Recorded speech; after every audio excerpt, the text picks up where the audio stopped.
have done nothing to be forgiven for. I was a fantastic wife. I cooked his meals, I mended his clothes. Has the nerve to understand and forgive me? I went with my mother-in-law to visit my husband's grave, but when I reached the grave, the coffin had vanished. What happened?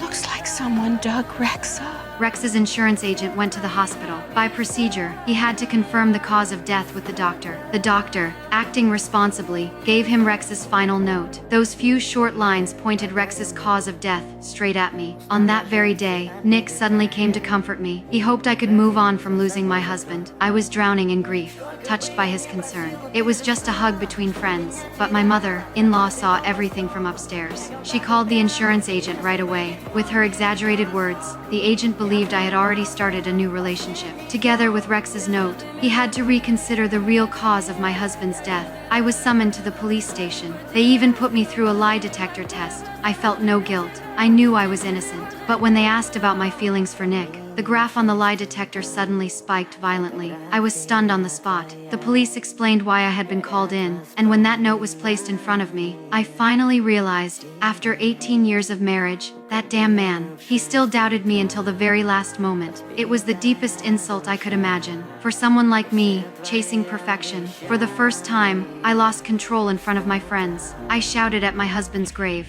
To get back at Rex, I dug a random hole by the roadside. I erased his right to be buried beside me. Within a week, his resting place fell hard, from a luxury villa to a straw hut. After that, I started dating Nick. I planned to invite Nick over on Friday, but my son clearly disapproved of my new boyfriend. At the dinner table, the two who were once full of hostility surprisingly got along. When I went to the kitchen to prepare some snacks, Andrew started deliberately talking to Nick about me and other men. It angered Nick.